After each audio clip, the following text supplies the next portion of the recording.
Goeiemôre gemeente. Baie hartlik welkom in die erediens. Ons is dankbaar dat ons krag het vandag, maar dat dit veral met hierdie warm dag laat ons daarin die waaiers kan laat loop. Maar ons is bly dat julle hier is en ons dat ons saam die Here so kan aanbid. Ek het gelees van 'n studenteplek waar die universiteite nou weer begin het. Was daar 'n studente kuierplek wat geweet het die volgende naweek is 'n oop naweek. Hierso is ietsie wat gebeur. Ek weet nie of dit hier by my is of daar nie. Hierdie is nommer, laat ek net seker maak die is nommer 2. Sy reg, dankie. Op hierdie studentedorp, ek sal nou maar nie die naam noem nie, was daar 'n bekende kuierplek waar die studente die diep vrae van die lewe oordink het. En toe die eienaar van die plek om klandisie te trek, het hy 'n advertensie opgesit om te sê, hy weet volgende naweek is 'n oop naweek waar hulle al die ouers nooi dat hulle die studente kan besoek. Toe het hy 'n kennisgewing opgesit, nooi jou ouers na hierdie kuierplek toe vir ete, en ons sal maak asof ons jou nog nooit gesien het nie. En toe die studenteleraar daar verbystap, toe dink hy nee, maar hy moet 'n plan maak, en toe het hy by die kerk 'n kennisgewing opgesit en vir die studente genooi, kom erediens toe en ons sal maak asof jy elke Sondag hier is. Nou broers en susters, ek weet nie of jy die persoon langs jou ken nie en of jy hulle al gegroet het nie, maar kom ons groet mekaar daarom net en sê ons ken mekaar.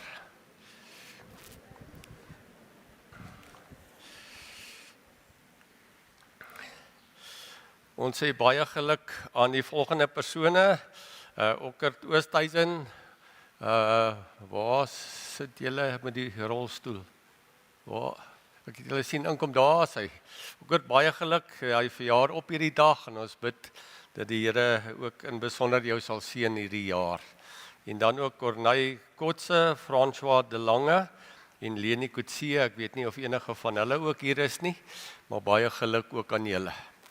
Ons dink ook aan oom Willie en tannie Joy van die kerk wat sukkel met hulle gesondheid, Dilmarie wat behandeling kry en André de Bruin herstel na 'n operasie. Ja, man JG sê vir my dit gaan al beter. Sy het nou kry nou buisvoeding, maar ons bid nog steeds vir haar dat sy nie moedeloos word nie. Dan dink ons ook aan Vivian en Elsa Fourie, waar Elsa se moeder hierdie week oorlede is. Ook sterkte vir julle. Dan welkom aan Elna Fourie en ook Kobus en Anne-Sophie van der Walt, ook as nuwe lidmate, en ons bid dat julle gou julle plek in die gemeente sal kry.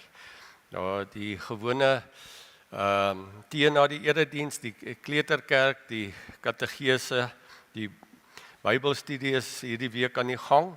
En dan het ons Dinsdag aand 'n baie belangrike kerkraadsvergadering waar ons besig is met die beroepsproses om die kennisgewing goed te keur vir die uitnodiging van aansoeke vir 'n nuwe predikant en die begroting wat goedgekeur word. Dis altyd 'n baie belangrike vergadering.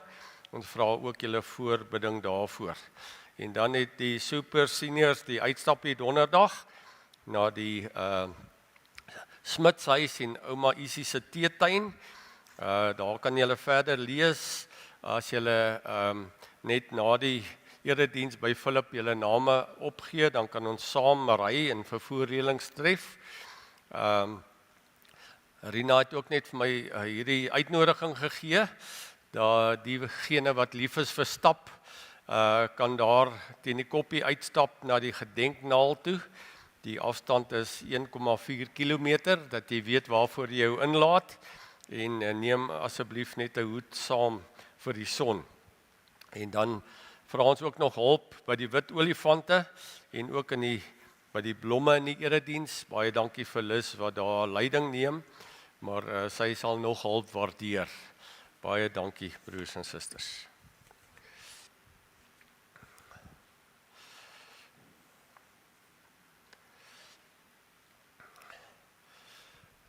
Gemeente, ons tema vir oggend is die boodskap in of deur of agter jou trane.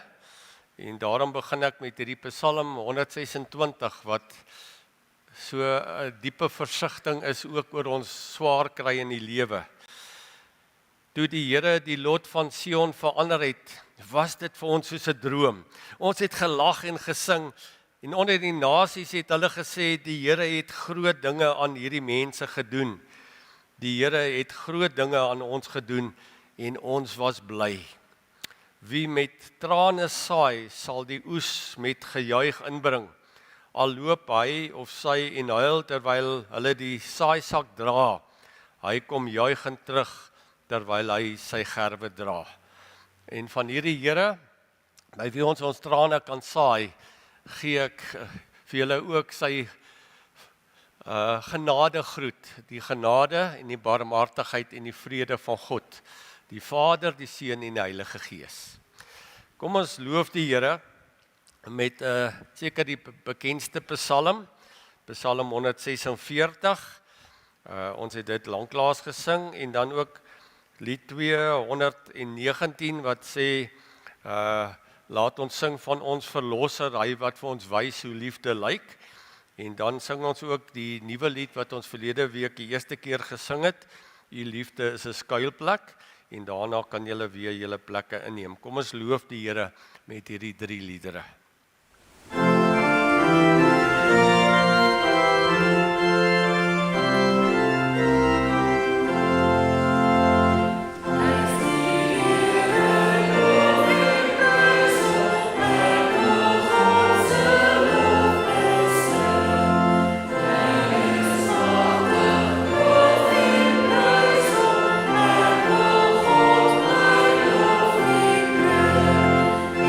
er nou ek wie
Gemeente, ek dink elkeen van julle weet dat as 'n mens deesdae vlieg, word jy nie maklik op die vliegtuig toegelaat nie. Jy moet eers deur 'n paar ingangshekke beweeg. Jou bagasie word geskandeer in jou handsak en dan moet jy so deur 'n metaalverklikker loop om seker te maak dat jy nie skadelike middels saam met jou dra nie. Nou 6 Mile is besonder dat elke keer as ons deur daardie ingang stap, is daar 'n piep geluid dat die alarm jou optel. Maar veronderstel ons het so 'n emosionele skandeerder hier by die hek gehad, wat as jy instap, jou laste wat jy dra, dis tog wat ons in die kerk praat, dit wat jy met jou saam dra, vir jou te sê, okay, jy's oorgewig vanoggend. Jy moet 'n bietjie uitpak. Efesiërs 4:13 sê, moenie die Heilige Gees van God bedroef nie, moenie woedend word of opvleend word nie, moenie vloek of skel nie, moet niks doen wat sleg is nie, en dan wees goedgesind en hartlik teenoor mekaar, vergewe mekaar soos God julle ook in Christus vergewe het. Wat sou gebeur as daai alarm piep en sê, hoor hierso, ek kan sien, daar is onderdrukte woede in jou lewe. Jy is kwaad vir iemand. Nou broers en susters, ek dink meeste van ons sal erken, ons is kwaad vir die regering of wat dom besluite neem, maar soms is dit nie net die regering nie, maar is die bestuur van jou maatskappy of vir iemand wat jy sê, maar hulle tree nie reg op nie. Soms is dit iemand wat jou benadeel het. En soms word jy gevra, jy moet iets verklaar wat jy met jou saamdra. Het jy enigiets om te verklaar? Broers en susters, as die Heilige Gees vanoggend vir ons vra, dra jy bietjie swaar vanoggend? Ek weet as 'n mens ouers word, dan word jou ouers ook jou verantwoordelikheid en jy dra swaar as jy sien hulle word ouer, hulle gesondheid is nie so goed nie, dat jy as kind jou ouers saamdra. Partykeer dra jy die las van jou kinders of jou kleinkinders saam, waar hulle plek soek in die lewe, in die kerk, hulle verhouding met die Here, dat jy sê, maar ek is beswaard, sê ons mos dikwels. Sou dit nodig wees? Julle weet, jy moet, as jy oor so 'n see vlieg 2 ure voor die tyd daar wees, dat jy deur al hierdie klarings kan gaan. Hoe lank sou jy voor die tyd kerk toe moes kom om bietjie uit te pak, broers en susters, maar dit is hoekom ons 'n erediens het, hoekom ons hier is. En daarom wil ek jou uitnooi om deur hierdie skandeerder te stap, die bekende Psalm 139 se verse. Deurgrond my o God, deurgrond my hart, ondersoek my, sien tog my onrus raak, kyk of ek nie op die verkeerde pad is nie, en lei my op die beproefde pad. Kom ek gee vir jou 'n oomblik van stil gebed, en is daar iets is wat jy vir die Here wil gee, 'n las wat jy wil aflaai, en sê, Here, help my asseblief.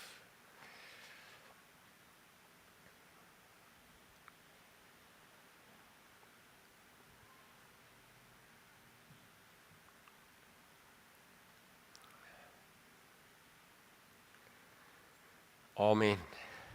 En dan die wonderlike uitnodiging. Ons ken almal die Afrikaanse vertaling van Matteus 11 wat sê, kom na my toe almal wat moeg en oorlaai is. Maar ek wil graag vanoggend die Message se vertaling op Engels vir julle lees wat sê, are you tired, worn out, burn out on religion? Come to me. Get away with me and you'll recover your life. I'll show you how to take a real rest. Walk with me and work with me. Watch how I do it. Learn the unforced rhythms of grace. I won't lay anything heavy or ill-fitting on you. Keep company with me and you'll learn to live freely and lightly. Wat 'n pragtige vertaling, maar nog mooier die uitnodiging van die Here. Die Here se juk is sag en sy las is lig. En kom ons sê dankie vir die Here met hierdie besondere lied van waar daar deernis is en liefde, daar is God aan die werk. En ons gaan dit in Afrikaans sing en dan ook die Latyn Ubi Caritas. Terwyl ons so sit, kom ons loof die Here dat hy aan die werk is met sy deernis en liefde.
Dankie Sheila, dankie Alta.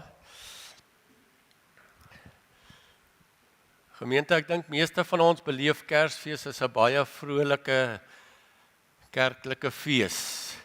Dis vakansietyd, die druk is bietjie af. Niemand verwag jy moet dadelik 'n antwoord van die werk af gee as jy met vakansie is nie. Die skole is gesluit en meestal as jy bietjie weg is met vakansie en jy sing Kersliedere, is daar opgewonde gees onder ons. Maar Kersfees is die begin van die kerklike jaar, ons vier Jesus se geboorte. Maar daarna volg in die kerklike jaar, ons noem dit Epifanie, die godsverskynings, wat ons kyk wat gebeur met Jesus in sy lewe na hy gebore is, totdat sy lydensweg begin. En dan is die verrassende, daar is aan die een kant die verrassende besoek van die sterrekykers, wat die eerste mense buite Israel is, wat Jesus raak sien vir meer as net 'n baba wat gebore is, hulle gee hom koningsgeskenke. Maar dan die wreedheid van koning Herodes, wat kinders vermoor, dat Josef en Maria met Jesus moet vlug Egipte toe. Dat ons ook besef, dit is swaar om 'n vlugteling te wees en almal wat ook in hierdie wêreld weens oorlog moet vlug en wat ontwortel word. En in hierdie tyd tussen vrolike Kersfees en lydenstyd is hier, soos ou Lukas Marie gesing het, die wisselstroom van my gemoed. Ek is vrolik aan die een kant, maar ek is ook hartseer. En ek deel iets van die swaarder emosies. En ek weet nie, toe ek vir jou gevra het om bietjie jou laste te ondersoek, of jy sal erken watter een van die emosies is vanoggend in die voorste stoel in jou lewe nie. Maar vandag begin die lydenstyd, dis die eerste Sondag van lydenstyd, en daarom het ons hierdie kerse, en dat ons elke Sondag een gaan uitdoof.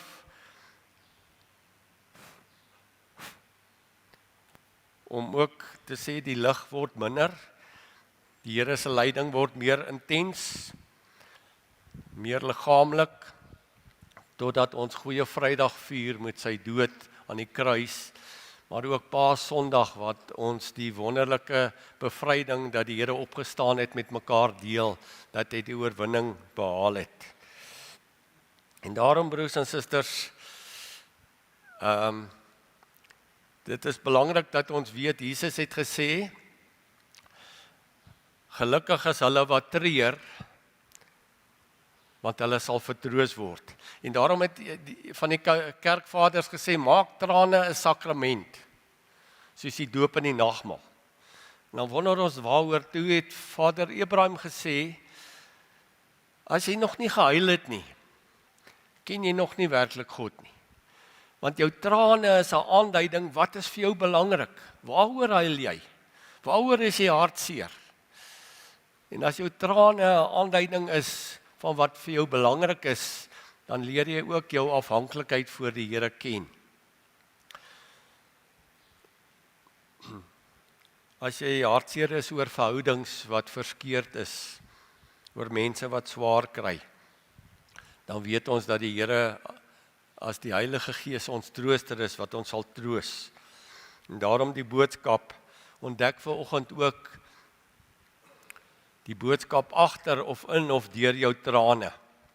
En ek gaan nie nou 'n skrifgedeelte lees nie, maar ek gaan 'n paar skrifgedeeltes aanhaal as ons so hierdie tema ontgin.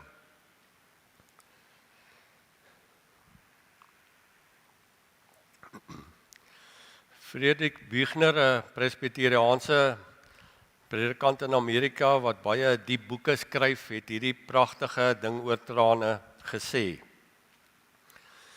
Hy het gesê, trane is 'n biologiese gawe van God, waardeur 'n mens jou innerlike en geestelike belewenis ervaar.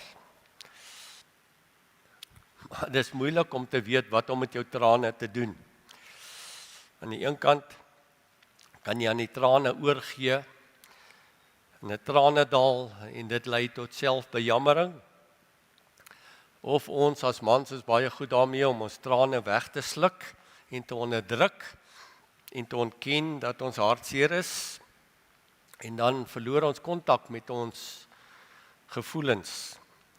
Maar sê hy hierdie wonderlike ding, as ons trane bid, dan vloei ons trane saam met die Here se trane, en kan ons die trooster se troos ondervind.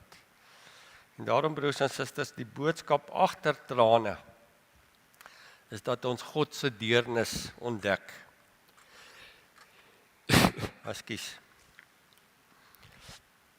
Daar's 'n versie wat ek nog nooit raak gelees het nie. En ek deel dit graag met julle, want dis 'n versie wat ek net eers vir julle wil onderstreep. In Eksodus 2, hier aan die begin van Eksodus, staan daar in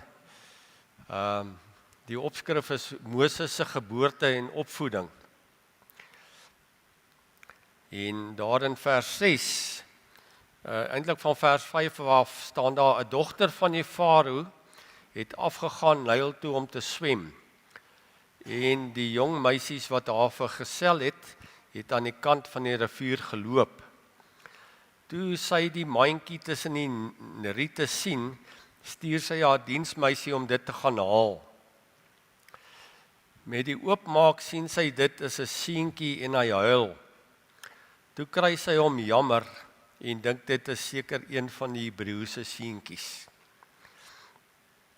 Broers en susters, dis net 'n stukkie geskiedenis, oergeskiedenis kan ons dit sê. Maar kan ons dit hierin raak sien dat die wêreldgeskiedenis hier verander? Hierdie seentjie wat huil, dis wat seentjies, klein babatjies doen. Maar ons moet nou onthou, hierdie Farao se dogter se pa het beveel dat alle seentjies in die Nyl gegooi moet word, want hulle is 'n bedreiging. En hier gebruik die Here God Farao se dogter self, en hier staan, sy het hom jammer gekry, sy deernis gehad met hierdie hulpelose baba, en hom as haar eie aangeneem.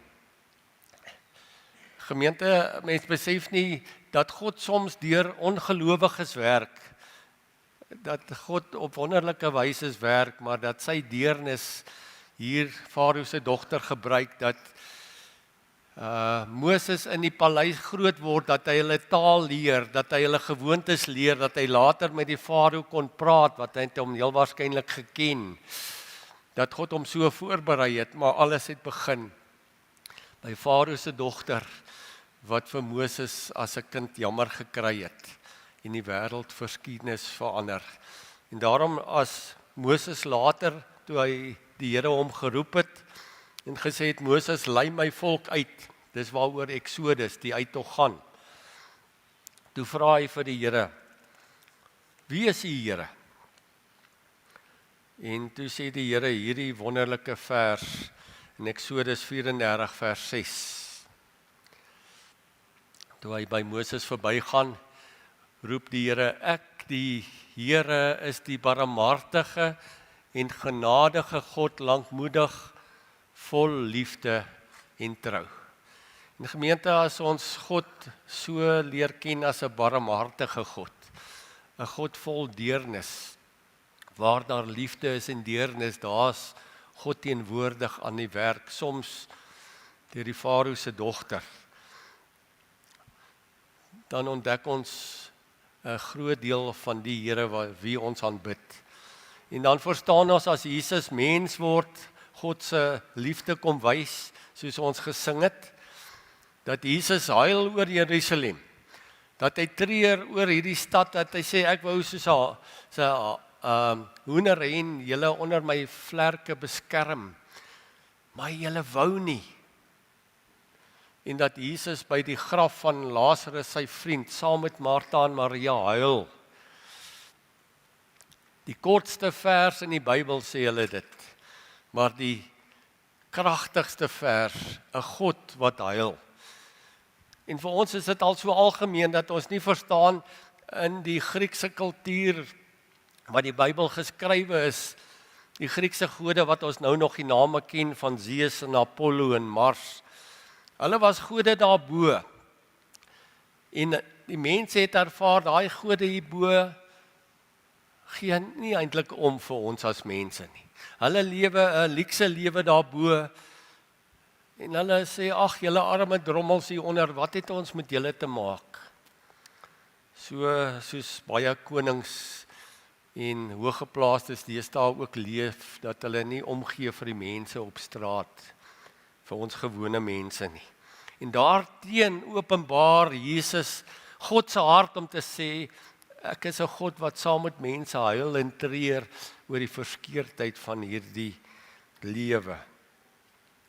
Ek wil mense troos. En daarom, broers en susters, kry ons soms trane van blydskap en dankbaarheid.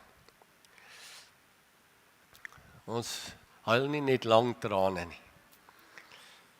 Maar ek het gedink, ek wou dit graag vir julle wys, maar ek dink meeste van julle het dit al op televisie gesien, hierdie advertensie van Chasing the Sun 2, wat oor die wêreldbeker se sukses gaan.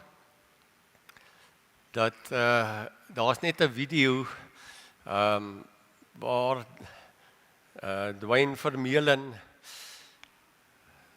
ook huil.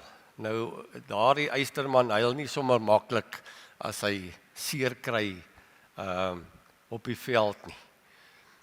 Maar daardie trane van blydskap, van verwondering, dat so iets kan gebeur dat ons weer die wêreldbeker wen, al is dit net met 1 punt. As ek so 'n bietjie tongenetjies kan sê, ons was aan die regte kant van die 1 punt, broers en susters. Maar al die ander Springbok spelers het trane in hulle oë van blydskap, van vreugde van die oorwinning. En daarom Psalm 126 wat ek met julle gedeel het. Toe die Here die lot van Sion verander het, was dit vir ons soos 'n droom. Ons het gelag en gesing en die nasies het gesê, die Here het groot dinge aan hierdie mense gedoen. En hulle sê, ja, hy het, en ons was bly. En daarom, broers en susters, soms oorval trane vir my, ek weet nie ook vir jou nie. Dan is dit trane oor die wonderlike liefde van God, wat jy besef, ek het niks verdien nie.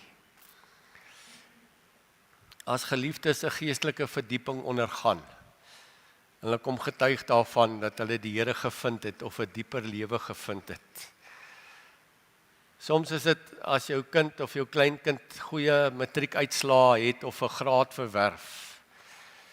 Ek sien dit dikwels as 'n oupa of 'n ouma 'n kleinkind indra as die kind gedoop word of as die ouers hulle kindjie doop, dat hulle ook met trane hier staan van dankbaarheid. Soms sien ek dit ook met 'n bruid en 'n bruidegom, as die bruid hier instap en die pa gee haar oor, dat daardie menslike oomblikke van blydskap gevier word met trane wat jy nie kan keer nie. En daarom, broers en susters, wil ek jou ook uitnooi vir 'n oomblik van gebed, waar jy vandag ook kan sê, Here, dankie vir daardie trane van blydskap in my lewe.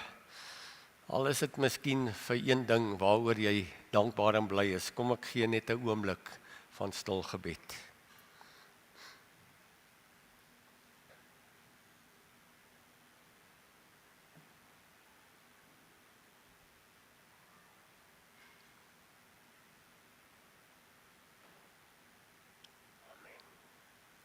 Amen. As daar nog sake is, dan kan jy ook in jou gebed vanaand vir die Here dankie sê. Maar gemeente, trane is ook vloeibare gebede. Ons kan ons trane bid. Van die groot figure in die Ou Testament weet ons nou van Moses, maar Samuel het as hoëpriester 'n geweldige rol gespeel. Maar ons vergeet sy geskiedenis. Want sy ma, Hanna, was kinderloos. Sy en haar man Elkana het gesukkel om kinders te hê, soos baie mense deesdae. En daarom staan daar in 1 Samuel 1 vers 10 dat sy in die tempel gaan bid het.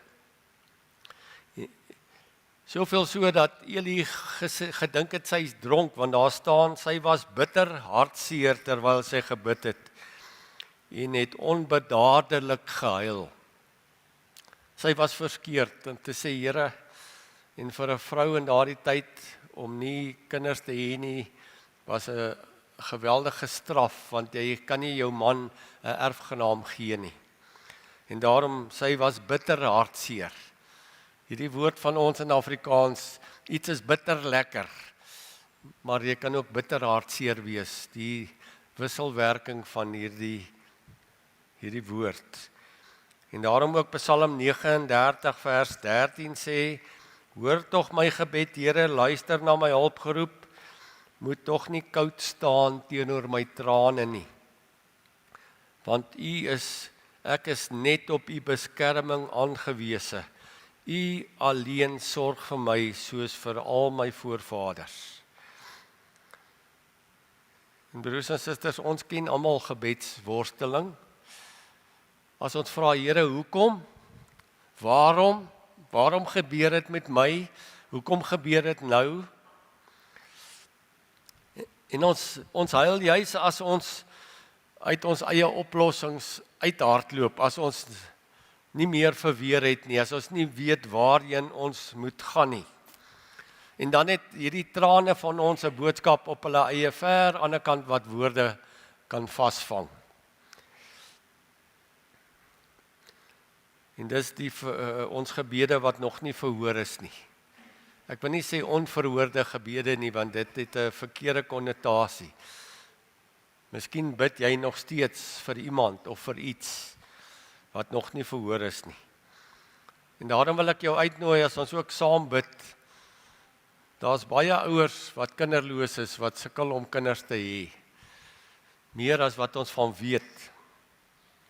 Maar daar is ook baie kinders wat ouerloos groot word, wat nie hulle ouers ken nie. En broers en susters, soms huil ek en ek hoop julle huil saam met my oor ons land se toestand, wat ons raak sien, wat ons hartseer maak, ons kerk se situasie en die gesprekke in die kerk, ten spyte van die mooi dinge wat daar gebeur, is ek soms ook hartseer oor die gesindheid waarin mense met mekaar verskil. Dat ons ook kan bid vir mense wat sonder hoop is, wat nie werk het nie. In die koerant was daar 'n artikel van 'n spesialis wat navorsing doen, dat hy sê dat pasiënte na hom toe kom en sê, dokter, ek is honger. Hulle kom vir 'n ander rede. Gryp dit nie jou ook in die hart nie? Kom ons gee 'n oomblik dat ons ook daardie gebed saam bid wat op jou hart is, jou trane gebed. Kom ek gee jou 'n oomblik daarvoor.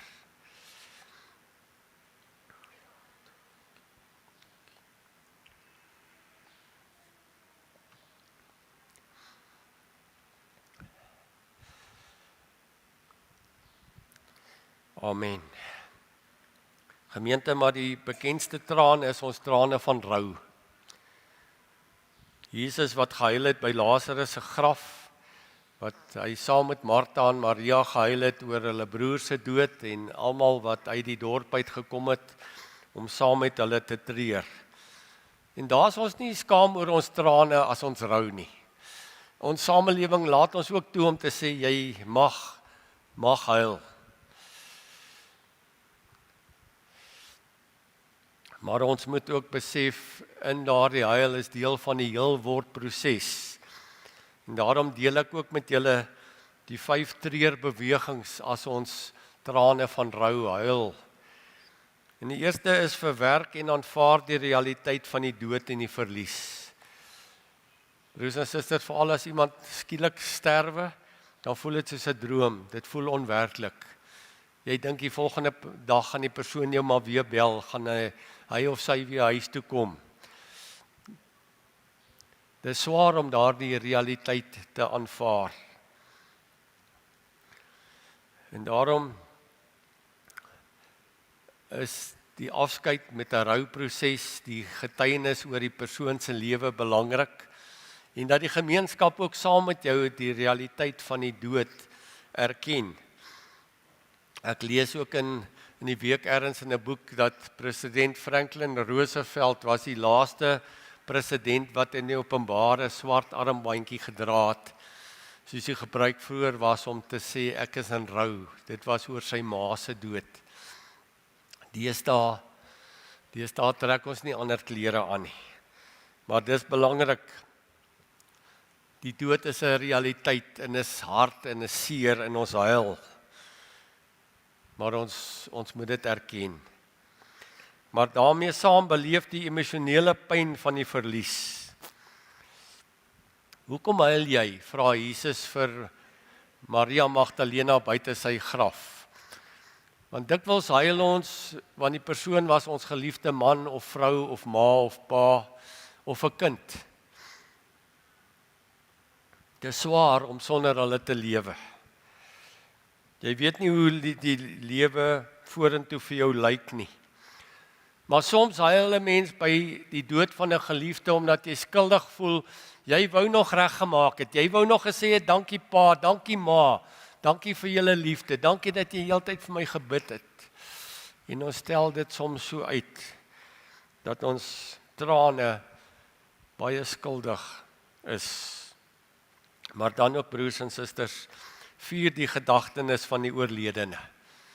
Daardie persoon se lewe het saak gemaak in jou lewe. Vier dit. Sit hulle 'n foto waar jy dit kan sien. Erken hulle liefde. Sê maar vir mekaar, my pa het dit altyd gesê of my ma het hierdie resep gemaak. Ekskuus tog. Hier daardie herinneringe, want dit is kosbaar. Ons sê tog in Johannes 11, iemand wat in Christus sal lewe, al het sy of hy ook gesterwe. En in daardie opsig lewe daai persoon in ons harte voort, ons ouers, ons geliefdes. En kan ons hulle lewe vier. Maar dan ook broers en susters, erken en verwerk die teenstrydige gevoelens in ons. Ek het gesê met Kersfees en met lydenstyd, ons het daai wisselstroom in ons gemoed. Partykeer voel ons bly, voel ons asof ons uit die rou uitbeweeg en ons kan weer die lewe vier, maar dan kom daar 'n verjaardag of 'n herinnering of iets wat ons weer terugruk. En dan rou jy weer en dis natuurlik. Dis natuurlik, maar bestuur dit. Dis net soos ons nie elke dag dieselfde voel nie. Maar vra die krag van die Here daarvoor, terwyl jy huil, dat hy jou sal troos. Maar dan ook leef, neem afskeid en lewe toekomsgerig.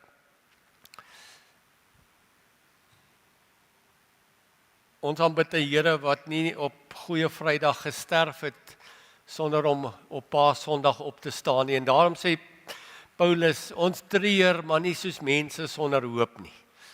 Ons treur, ons het trane, ons huil, ons is hartseer, maar ons het die hoop van die opstanding en om in die Here se teenwoordigheid mekaar weer te sien.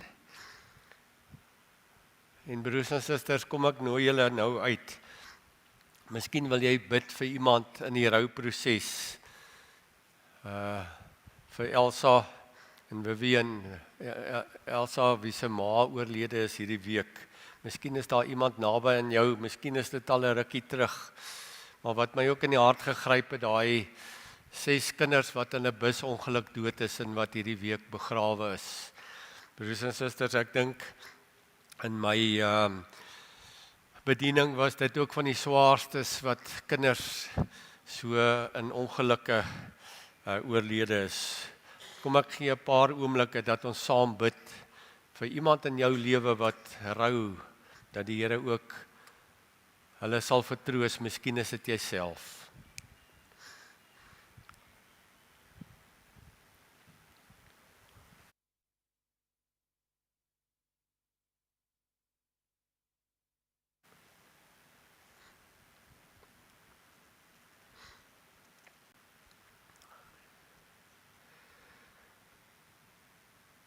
Amen. Maar gemeente, dan is daar ook trane van berou. En Petrus is seker die bekendste persoon waarvan in die Bybel dit geskrywe word. En ook Josef toe hy sy broers weer ontmoet het. Jy kan dit lees in Genesis 45. Toe hy sy broers laat kom en hulle besef nie wie hy is nie, het hy so hard gehuil dat sy dienaars kom kyk het, wat is fout met hierdie onderkoning. Maar ek lees net vir ons uit Matteus, en dit is vers 75, julle kan kyk, hierdie Matteus 26 het so baie verse. En op daardie oomblik het daar 'n haan gekraai en toe val dit Petrus by wat Jesus gesê het, voordat die haan kraai sal jy my 3 maal verloon. En hy het buitentoe gegaan en bitterlik gehuil. Hy het buitekant toe gegaan en bitterlik gehuil. Gemeente, trane van berou is soos vloeibare gebede wat soos marinade mense harte sag maak. Sag maak vir vergifnis. Om God se vergifnis te aanvaar in jou eie lewe, dit is soms baie swaar, maar ook om ander mense te kan vergewe. Dit is seker een van die moeilikste opdragte wat die Here vir ons gegee het. Vergewe ander soos jy vergifnis beleef het. Ek deel dit graag met julle dat ek raak gelees het dat 'n persoon met die naam van Michelle Nelson navorsing gedoen het oor vergifnis. En sy onderskei 3 vlakke van vergifnis. Ek het dit nog nie op 'n ander plek raak gelees nie. Sy sê, soms gee ons voorwaardelike vergifnis. Dis wanneer jy nie meer op mekaar skreeu en kwaad is vir mekaar nie, die negatiewe gevoelens is minder, maar daar's geen versoening nie. Jy sal die persoon groet of miskien nie groet nie. Jy sê die saak is afgehandel. Maar dan is daar beperkte vergifnis. Hierdie negatiewe gevoelens tussen die 2 partye is minder, maar die verhouding is op 'n vlak dat jy mekaar verdra. En as ek aan 'n praktiese voorbeeld dink, is soms na 'n egskeiding waar daar kinders gedeel moet word, dat die man en die vrou is, ons sê hulle is civil met mekaar, hulle beklei nie meer soos kat en hond nie, maar terwille van die kinders, as een die kinders kom haal, is daar, hulle is ordentlik met mekaar, maar die verhouding is nie herstel nie. Dis nie soos dit vroeër was nie. Maar dan sê sy, daar's 'n volle vergifnis, waar die negatiewe gevoelens weg is, maar die verhouding is herstel. Ons het 'n spreekwoord wat sê, ek sal jou vergewe, maar ek sal jou nooit vergeet nie. En broers en susters, dis waar. Want ek weet nie of julle al die knoppie gekry het waar jy kan druk en sê, maar nou vergeet ek, as iemand my so diep seer gemaak het, sal ek dit vir die res van my lewe onthou. Ek kan dit nie vergeet nie. Ek vergeet die goed wat ek wil onthou. Dit vergeet ek, maar daai ander goed kan ek nie vergeet nie. Maar met vergifnis beteken dit al onthou ek dit tot op my sterfdag, gaan ek nie weer daai ou koeie uit die sloot uit opgrawe en dit weer in 'n argument gebruik en jou weer daarmee beskuldig nie. Vergifnis herstel die verhouding. En daarom lees ons in Johannes 21 dat Jesus 3 keer vir Petrus vra, Petrus, het jy my waarlik lief? Want hy die Here 3 keer verloon. En dan staan daar weer, Petrus het bedroef geword toe die Here hom die 3de keer vra. En hy sê, Here, u weet alles, u weet dat ek u lief het. En dan sê Jesus, volg my. Die verhouding word herstel. Petrus is vergewe. En hy sê, Here sê, volg my. Volg my. En daarom, broers en susters, kan ons dit ook saam bid, die volgende skyfie van die ons Vader wat ons so goed ken, is julle bereid om dit hardop saam met my te sê, ons Vader, vergeef ons oortredings, soos ons ook die vergewe wat teen ons oortree. En daarom, broers en susters, daar's verskillende boodskappe in en agter en deur ons trane. Ek weet nie watter een het die Heilige Gees op jou hart vanoggend gelê nie. Maar ek nooi jou uit, dat jy na jou trane sal luister, en dat jou trane saam met Jesus se trane in hierdie lydenstyd sal saamvloei, en dat jy daardeur 'n dieper en 'n dankbare lewe sal oes, soos die Psalm vir ons belewe, en dat jy met 'n ligter las hier sal uitstap, uit hierdie erediens uit. En daarom kan ons ook afsluit, en nie die volle geloofsbelijdenis saam te herken nie, maar te sê, ek glo aan die vergifnis van sonde, ek glo aan die opstanding van die vlees, en ek glo aan 'n ewige lewe. Amen. Kom ek bid vir ons saam. Die Here sal jou in trane was, huil jou maar nou teen hom vas, want die rou, die seer maak helend sag, terwyl jy hartseer en stikkend op hom wag. Maar soos skaduwees in lig sal donker skaam voor die Here moet soog, want by hom moet weggaan weerkoms raak. En so sal die Here ook met jou hartseer maak. Huil jou daarom vas aan hom, huil tot die stilte kom. Die winde treur en die water dreig, maar voor die Here sal alles swyg, wat wind of see of waters is. Jou storms kom ook daar tot rus, as sterker arms om jou vou en die Here se hande jou vashou. Ja, huil nou maar. Amen. Kom ons dien die Here met ons offergawes, en daarna sluit ons af met ons laaste lied.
Gemeente, ons slotlied is die bekende Ek sien 'n nuwe hemel kom.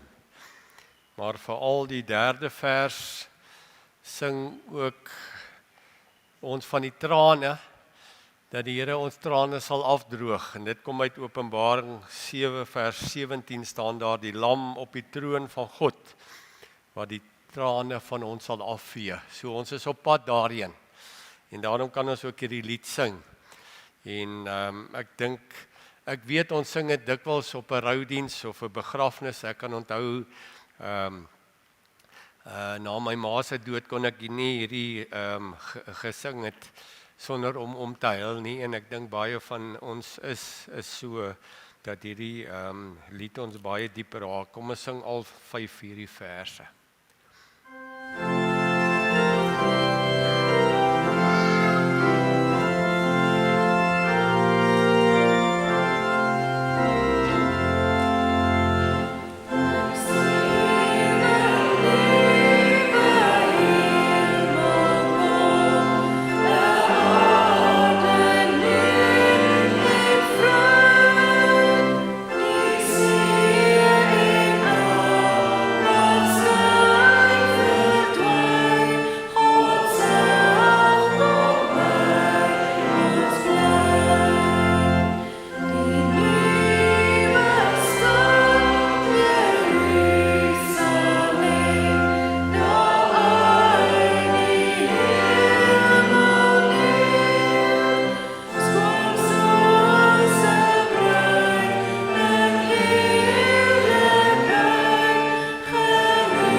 Gemeente, mag die trane wat jy saai jou vol met 'n nuwe uitkyk en vreugde.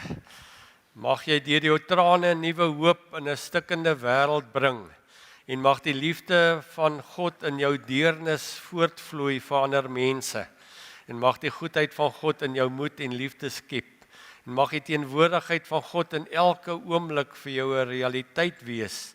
En mag die alledaagse van jou lewe in God se hand buitengewoon word. Amen.